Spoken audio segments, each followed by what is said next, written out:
Hey guys, Rex here, and today what I have for you is my aesthetic pumpkin farm that I built in my Let's Play world in the most recent episode. Now this is a pumpkin farm that is built for aesthetics. As you can see, you can't really see any junk in there any other than the pistons, which don't look terrible. We've got some nice lighting there. It's a glass panel. We can see the pistons, the dirt, and the pumpkins that are growing right here, right in front of our faces. So it's a really nice, from an aesthetic point of view, it's not 100% efficient or lossless or anything, but it is quite good from an aesthetic point of view, which I'm sure a lot of you would love to have in your worlds. So as you can see, the pumpkins just grow in the chamber here, and then when one grows on either side, they're all harvested by the pistons on top, and then a minecart will go around and collect them and then deposit them in this chest here. Now if you're wondering why my pumpkins are growing so fast, that is because I have my game rule random tick speed set a lot higher. The default is 3 and I have it set to 200 right now. That's why they're growing so fast. So now that we've done some explanations here, let's take a look at the redstone behind it. So here is the redstone for this design, and I must say it works on a pretty cool concept. So on either side there are block update detectors, which will detect when the pumpkins on either end of the thing grow. And then when one of those fires, it's going to trigger this redstone line on top, which is going to power all of these pistons, which are going to push down and harvest the pumpkins. And then, yeah, the minecart will go and pick up all the pumpkins through the floor. Now, there was one problem with the original design, and that was that when one bud fired, it would push all the pistons down, which would fire the other bud, which would push the pistons down, which would fire the first one again, which would fire the pistons down, and it would be a vicious cycle and would just spam the pistons. Now, I have fixed this by making it so when this bud activates, it only powers, because the signal strength is only 15, it will only power up to the second last piston. So the last piston won't fire and activate this bud. And likewise for this bud, this one will only activate the second last one on this side. And that way it keeps the whole system from spamming. The last thing I'm going to add here is that the one I actually built in my Let's Play world does not work because the crops will not grow. Because I learned recently that crops must have a non-solid block above them in order to grow at all, and so for this design I have fixed that, whereas the one I built in my Let's Play world will not work.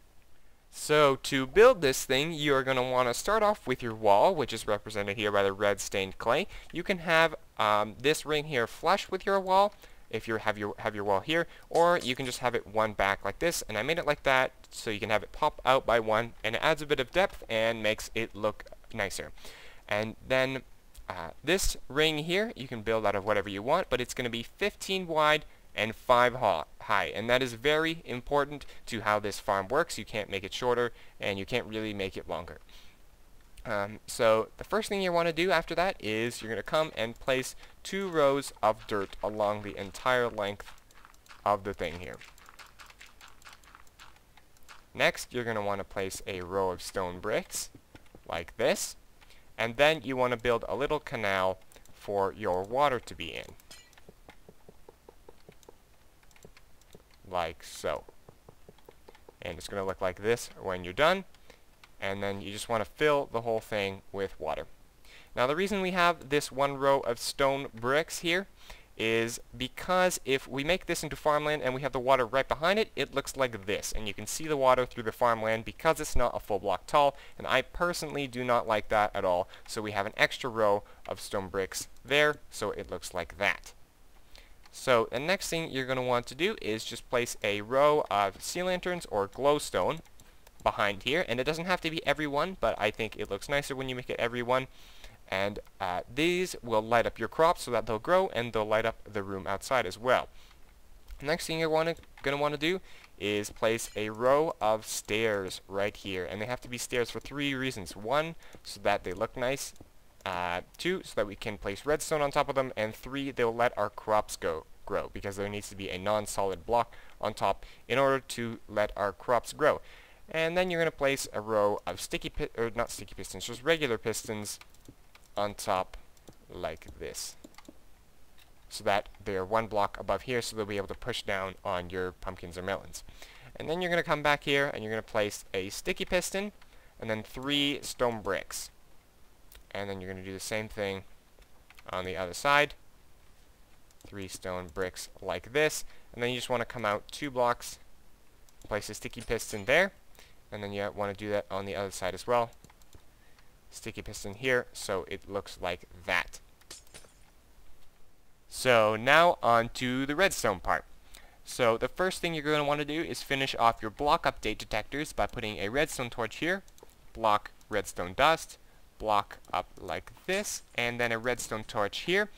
And then you want to either do one of 2 things. You want to put a block here with a redstone dust, and then you either want to put another block with a lever if your wall is here, or if your wall is 1 block forward like this and you don't have blocks there, you can simply put a lever on the side like that and not have this. But in my case, the wall is here, so I am going to need to place another block here and put a lever. So now you should notice that whenever you place or remove a block beside your piston, it will just push out and in.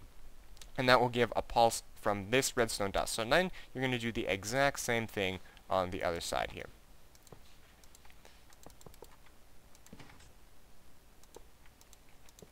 Oops. Like this. Alright, and that is both of your block update detectors done. The next part is really simple. You want to be able to power all of these pistons at once. So what we're actually going to do is, since if we place redstone here, it's not going to power the pistons because those are stairs. What we're going to do is instead we're going to place blocks here and put a redstone dust on top. And pistons are weird, and that will actually power the piston, but the piston needs an update to know it's powered. So to update it, we're just going to place a piston there in the middle. It doesn't really have to, it just has to be sort of in the middle. And then you just want to place a row of iron blocks, or whatever you're using. It has to be solid blocks. It doesn't have to be iron blocks, of course. And then now, when we power this, you should see that all the pistons will go down because we put that piston there to update. Then all you're going to need to do is just take a redstone line from that and bring it up to it like this, bring it up to the second block there. And then you're just going to do the exact same thing on the other side like this. And then for the very last thing, you're going to want to place your minecart track. So starting underneath the first dirt, you're just going to place 9 rails. Powered rails, I should say. And then you just want to place an iron block there, and then you can stick a lever on it, and that should power the entire thing. Then you just want to continue this rail along here like this, and then build out a thing of blocks to, put your rails on all the way across here, and then put some more powered rails after that. And then your rails are going to connect up here. So first you want to, come out like this. And then you want to put 2 rails like that so they should curve, and then you can replace that one. And then it should work. And then you want to put a lever here to power the rails. It doesn't really matter where it is as long as it powers these rails.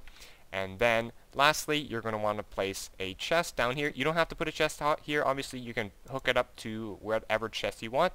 And you want to put a hopper on top, and that's going to be your collection hopper.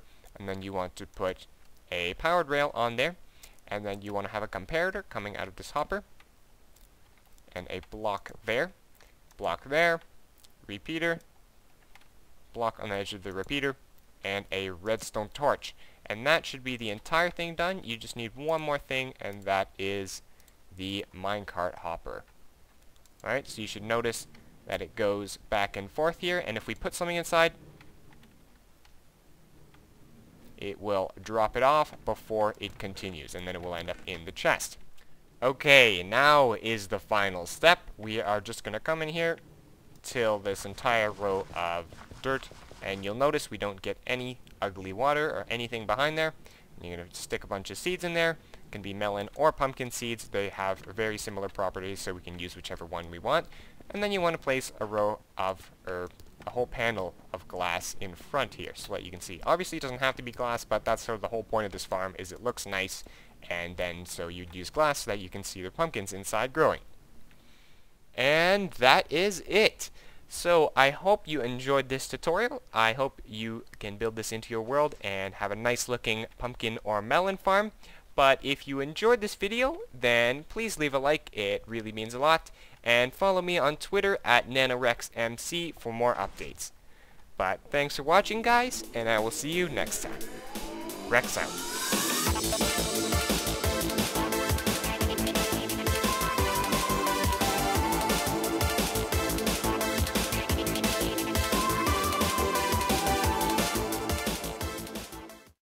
Take this block out here. Alright, and then the next thing you're going to want to do, I don't know why I have a hoe on me, is wait for the phone to ring and then ruin your recording.